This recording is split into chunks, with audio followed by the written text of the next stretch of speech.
नमस्कार, स्वागत है आपका रणभेड़ी @2022 में। मैं हूं आपके साथ ईशी शुक्ला। जी हां, चुनावी रण तैयार है, सभी राजनीतिक दल भी तैयार हैं और नेता भी। उत्तर प्रदेश में सियासी हलचल तेज है।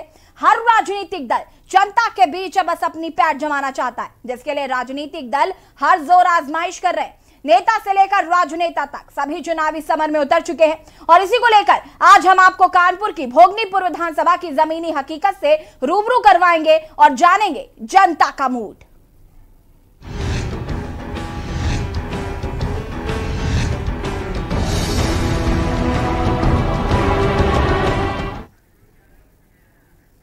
रणभेड़ी 2022 में हम बात करेंगे भोगनीपुर विधानसभा सीट की, विधायक जी ने क्या किया, लेकिन उससे पहले हम बात करेंगे अखिलेश यादव की विजय रथ यात्रा की। लोकतंत्र के चार स्तंभ को तानाशाही से खतरा है, शोषित पीड़ित वंचित बेरोजगार सड़क पर उतरा है।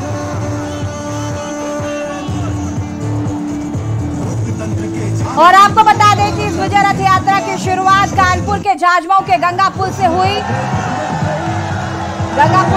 और उसके बाद ये यात्रा नौबस्ता पहुंची। नौबस्ता के बाद जगह जगह रुक कर ये घाटमपुर पहुंचेगी और यहाँ पर विजय रथ यात्रा जारी है और नौबस्ता के बाद ये यात्रा घाटमपुर कुछ ही देर में पहुंचेगी, जहां पर जनसभा को संबोधित भी करेंगे अखिलेश यादव। और अब हम बात करेंगे भोगनीपुर विधानसभा सीट की, जहां पर हम जानेंगे विधायक जी ने क्या किया। 2017 के विधानसभा चुनाव में कानपुर देहात जिले की चारों सीटें भाजपा के खाते में आने से सपा और बसपा का सूपड़ा साफ हो गया।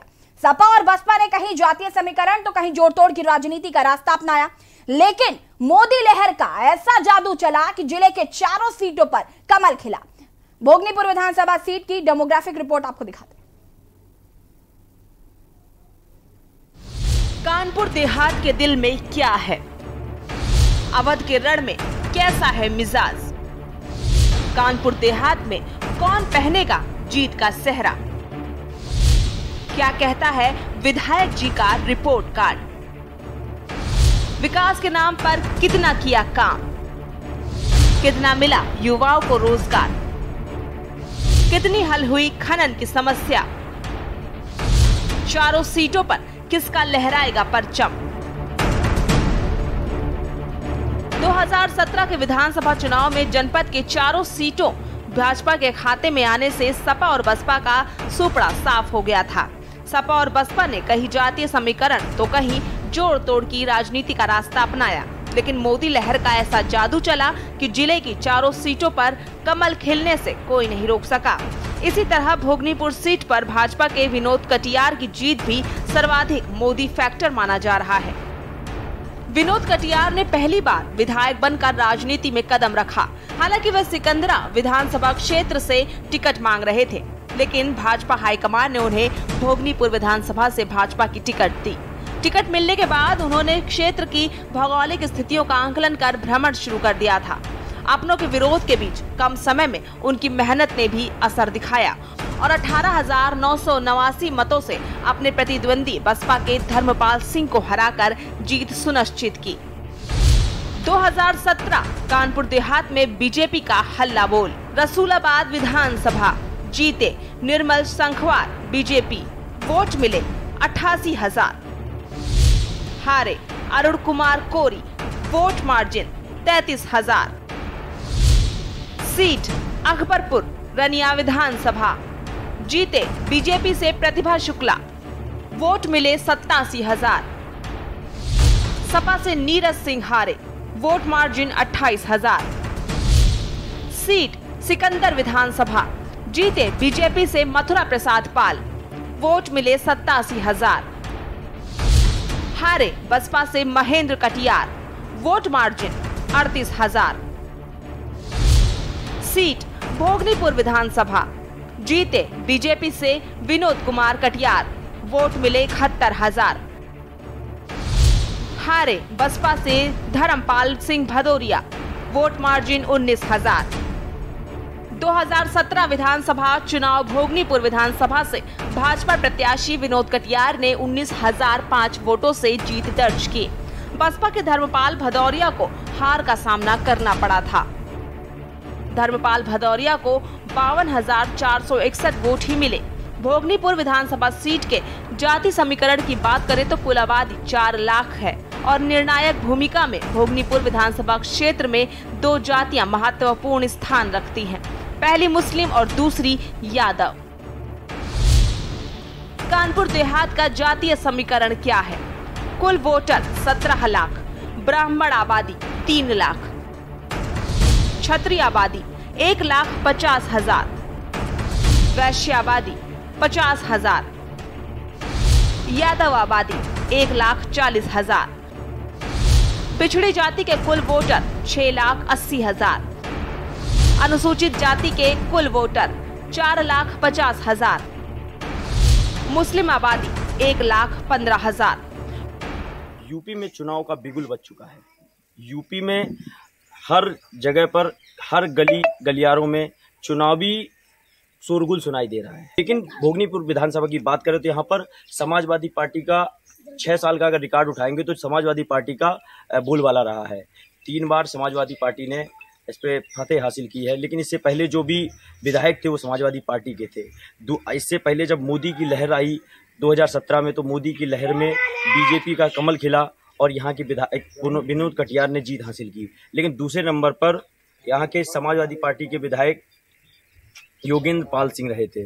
लेकिन आज जो 2022 आने को है, चुनाव की तैयारियां चल रही हैं, लेकिन जनता का जो मूड है, पार्टियां तो एक दूसरे की कमियां खामियां गिनवा रही हैं, लेकिन जनता किसकी खामियां गिनवाती है, किसकी उपलब्धियां गिनवाती है, ये हम जानेंगे आज सरदारपुर गांव में पहुंच के। भैया ना थी भूखे ना सफला करिए हमारी दुआरी हो, कुछ भी नहीं दिया आज तक। सरकार का कहना है कि आवास दिए, इंदिरा आवास, प्रधानमंत्री आवास योजना, किसानों को किसान निधि, सम्मान किसान निधि जो दी गई 2,000 रुपये महीने आते हर फसल पे आई है, उसमें क्या बीजेपी सरकार ने तो की है? ये भैया कुछ ना करो भाई, कहो भाई मिलो नहीं। ऐसी सरकार जब से ये हमारा लोकतंत्र शुरू हुआ है तब से ऐसी सरकार कभी मतलब मेरे सामने नहीं आई। हमारी उम्र 50 साल से कम नहीं है। ऐसे प्रधानमंत्री और मुख्यमंत्री आज तक न बने हैं और न बनने की आशा है। मोदी जी का कहना था कि हर घर में मतलब रोजगार देंगे। उन्होंने जो कहा था वही किया। क्या रोजगार दिया?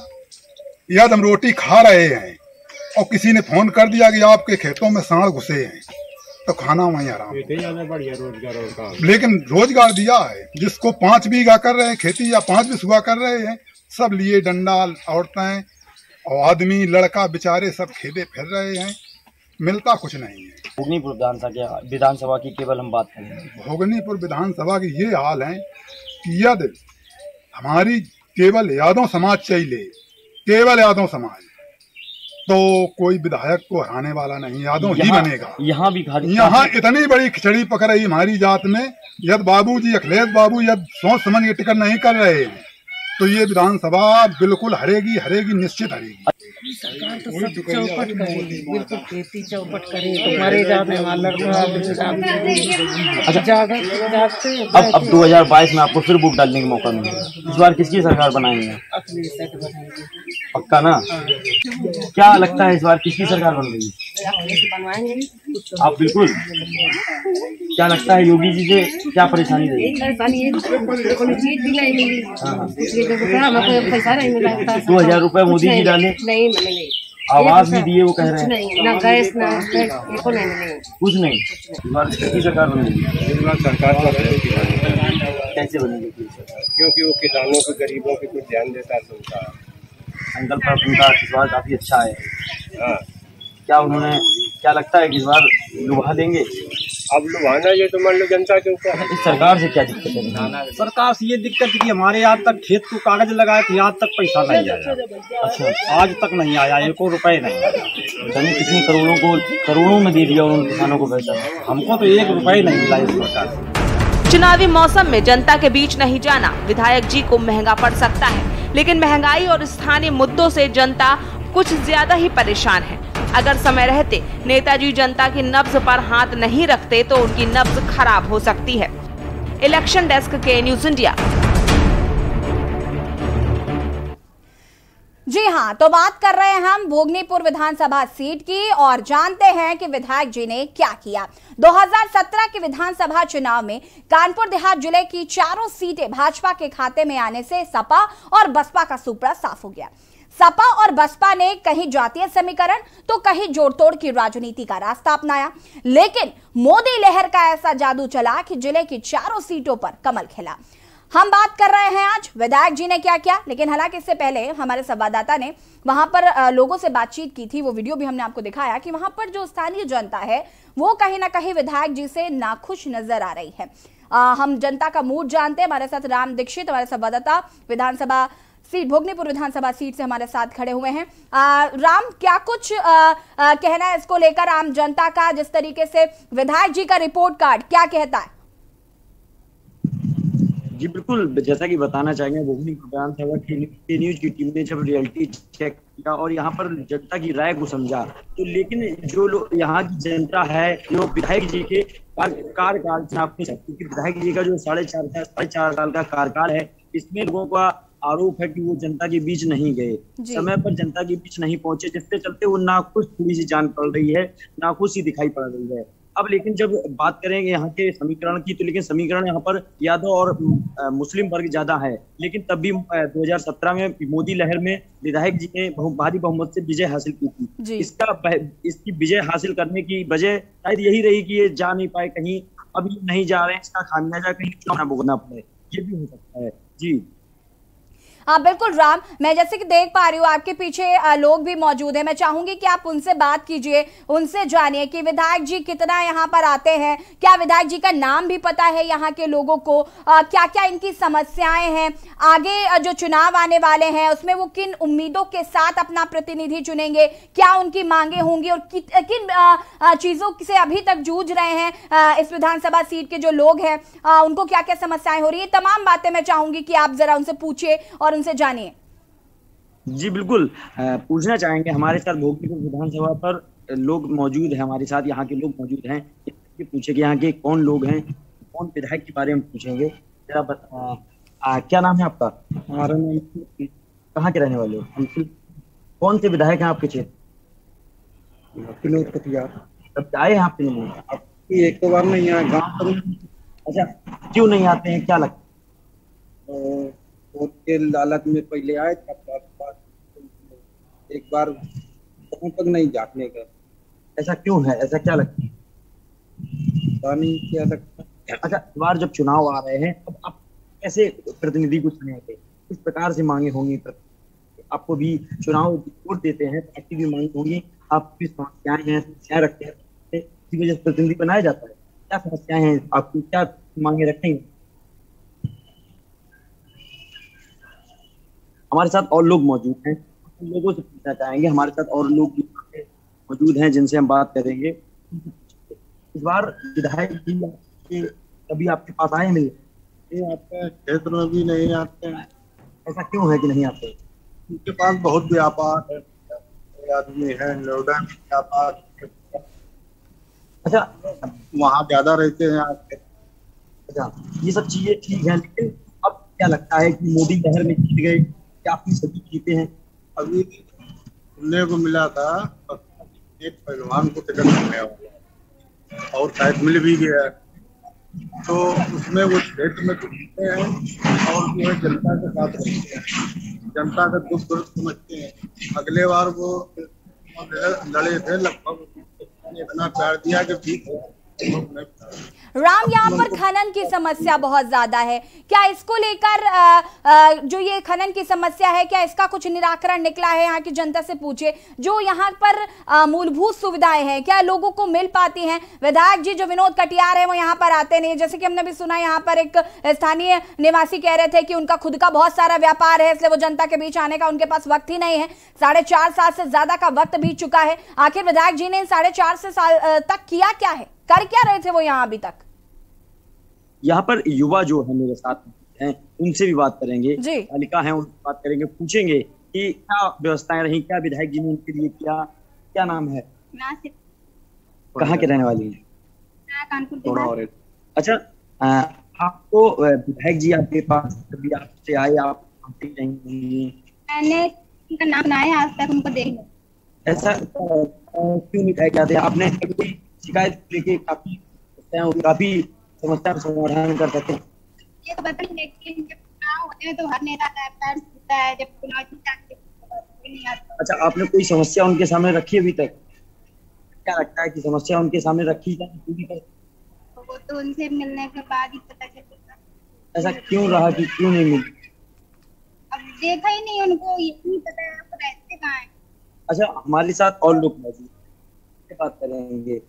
ये हमारे साथ यहाँ के लोग जो मौजूद हैं उनसे बात करेंगे। यंग युवा हैं, इनसे बात करते हैं कि विधायक आपके पास विधायक भी कई विधायक जी ने खनन का, जो यहाँ पे खनन का व्यवसाय है, वो यहाँ पर कौन भी रहते हैं, क्या विधायक जी कभी नजर करते हैं?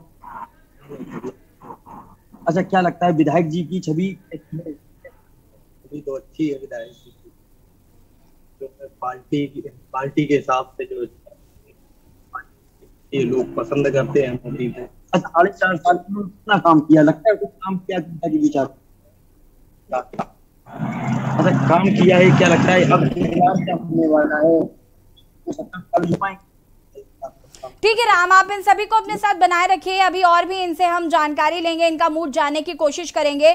लेकिन कहीं ना कहीं जो तस्वीर देखने को मिल रही है वो काफी शर्मनाक है। आप हमारे साथ बने रहिए, हम और भी जानकारी आपसे लेंगे। और यहाँ पर हम पूछ रहे हैं विधायक जी ने क्या किया। कानपुर देहात की भोगनीपुर विधानसभा सीट की हम बात कर रहे हैं। विनोद कटियार यहाँ के विधायक हैं, जिनका नाम तो वहां के स्थानीय निवासियों ने सुना है, लेकिन उनकी शक्ल नहीं पहचानते हैं क्योंकि वो कभी जनता के बीच गए ही नहीं हैं। तो कहीं ना कहीं स्थानीय निवासी जो हैं वो इस बार परिवर्तन के मूड में नजर आ रहे हैं। और क्या कुछ है जनता का मूड हम जानेंगे, लेकिन वक्त हो गया एक छोटे से ब्रेक का। जल्द हाजिर होता है।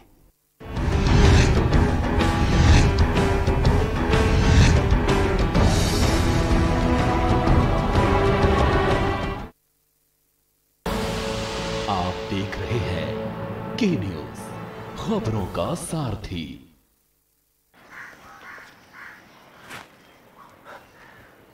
हेलो, मैं धनराज, दिल्ली गवर्नमेंट स्कूल का स्टूडेंट।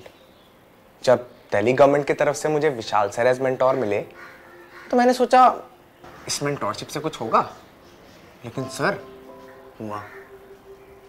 मुझे ना साइंटिस्ट बनना है, लेकिन इसके लिए कहाँ जाऊँ, किससे पूछूँ, कहाँ अप्लाई करूँ, ये सारे सवाल मेरे सामने खड़े थे। साथ ही खड़े थे पापा अपनी उम्मीद लेकर कि मैं उनके जैसा कोई सेफ सा जॉब पकड़कर जल्दी जल्दी सेटल हो जाऊं। और बस इन परिस्थितियों में मैंने अपने साइंटिस्ट बनने के सपने को दबा दिया। लेकिन जब मैंने अपने मेंटोर विशाल सर से बात करना शुरू किया तो एक कॉन्फिडेंस मिला।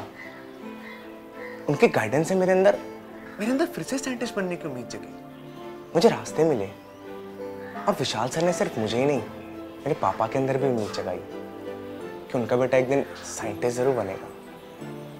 थैंक यू विशाल सर, मेरे मेंटोर बनने के लिए। दिल्ली के सरकारी स्कूल तो शानदार हो गए, नतीजे भी बहुत अच्छे आने लगे हैं, पर अब इन बच्चों को बड़े भाई की जरूरत है, बड़ी बहन की जरूरत है, इन्हें आपकी जरूरत है। आप किसी बच्चे के मेंटर बनेंगे? बस रोज 10 मिनट एक बच्चे से आपको फोन पे बात करनी है, उसे गाइड करना है।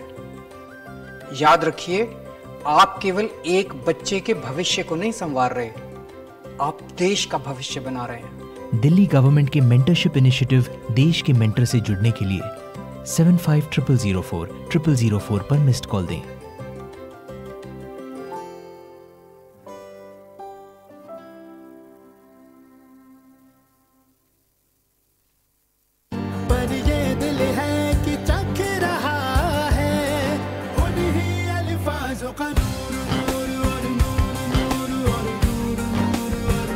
दूर कितना भी जाओ, इस जुबान से दूर ना जा पाओगे। विमल, बोलो जुबान केसरी।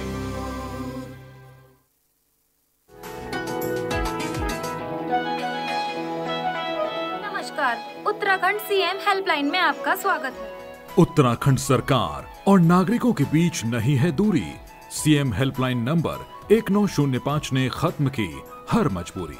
उत्तराखंड राज्य में सुशासन की पहचान बन चुकी मुख्यमंत्री हेल्पलाइन के माध्यम से जनता की शिकायतों और समस्याओं का तेजी से समाधान हो रहा है। सीएम हेल्पलाइन सेवा 1905 के माध्यम से जनता सीधे मुख्यमंत्री तक अपनी समस्याएं पहुंचा सकती है। सरकारी विभागों में पारदर्शिता और कार्यशैली में गुणवत्ता के साथ जवाबदेही तय करना प्रदेश सरकार की सर्वोच्च प्राथमिकताओं में शामिल है, जिस लक्ष्य को हासिल करते हुए सीएम हेल्पलाइन 1905 शानदार कामयाबी हासिल कर रही है।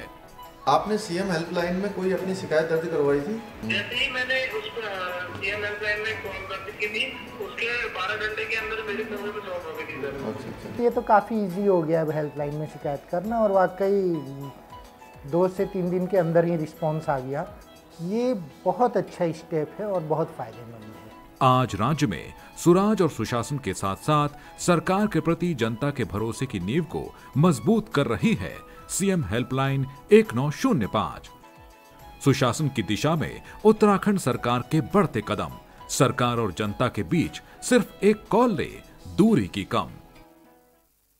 खुदी को आजमाया है तो ये अंदाज आया है, खुदी को आजमाया है तो ये अंदाज आया है। तुम में भी मैं हूं, शुद्ध प्लस पान मसाला। आप देख रहे हैं के न्यूज, खबरों का सारथी।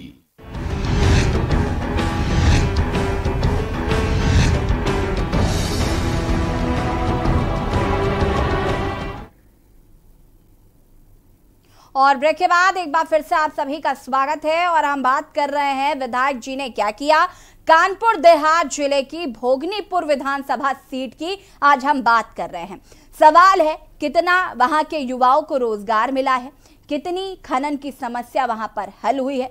लेकिन जब हमने जनता का मूड टटोलने की कोशिश की तो पता चला कि यहाँ के जो विधायक है विनोद कटियार, वो जनता के बीच जाते ही नहीं हैं। वहाँ की जनता उनका नाम तो जानती है लेकिन किसी ने उनको देखा नहीं है। और वहाँ के लोगों का ये भी कहना है कि उनका खुद का इतना व्यापार है कि वो आम जनता के बीच नहीं आ पाते हैं।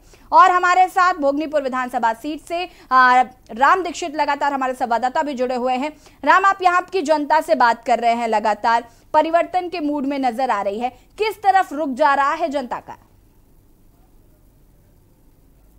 जी बिल्कुल, ये भी जानना चाहेंगे कि जनता का जो मूड है वो विधायक जी से और बीजेपी से तो उचट गया है, लेकिन अब ये रुझान है तो किस तरफ जा रहा है, क्योंकि पाले 3 हैं, सपा बसपा कांग्रेस। अब इसमें किसमें जाना है ये भी देख लेते हैं, ये भी लोग बागों से पूछ लेते हैं। लोग हमारे पास मौजूद है, एक यहाँ के युवा मौजूद है, उनसे भी पूछेंगे अगर नहीं काम कराया तो क्या लगता है किसका इस बार प्रतिनिधि के लिए देखना चाहिए? तो सरकार जो काम किया राम मंदिर चालू हुआ, उसके बाद विधायक जी ने क्या किया विधानसभा?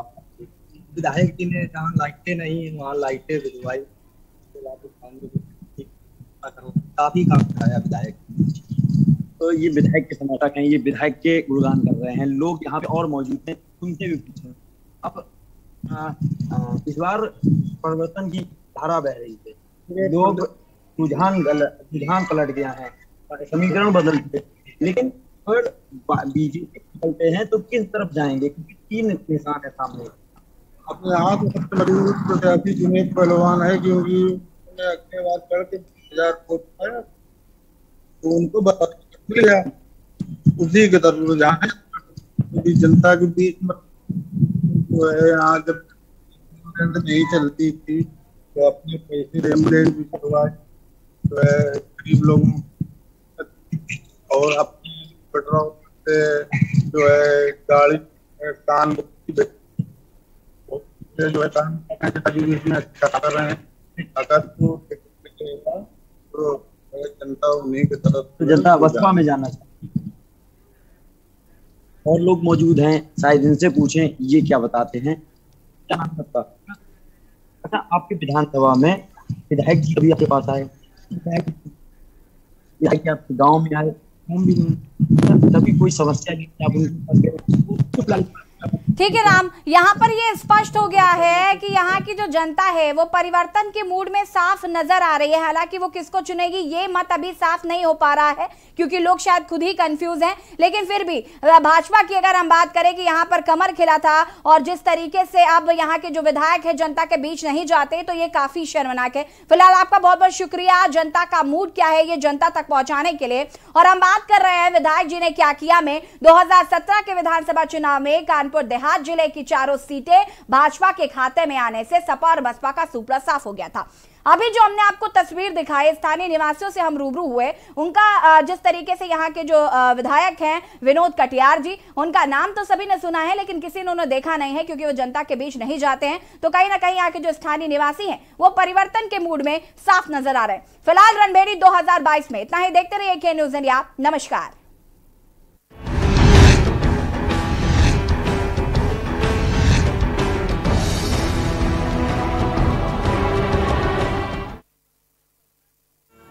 इस कार्यक्रम के प्रायोजक करता है गोल्डी मसाले। और स्वाद ऐसा तो रिश्तों में गुस्सा कैसा।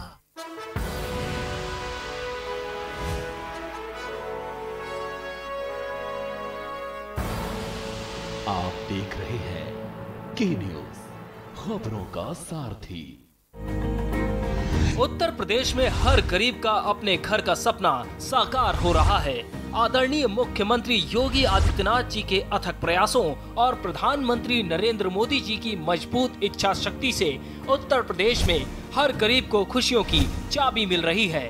प्रधानमंत्री नरेंद्र मोदी का सपना 2022 तक देश के हर गरीब का घर हो अपना उत्तर प्रदेश में साकार होता दिख रहा है। शिमले जी बताइए, पहले कहाँ रहती थी आप और अब मकान मिल गया, कैसा मकान मिला है? पहले भी हम यहीं रहते थे और पहले हमारा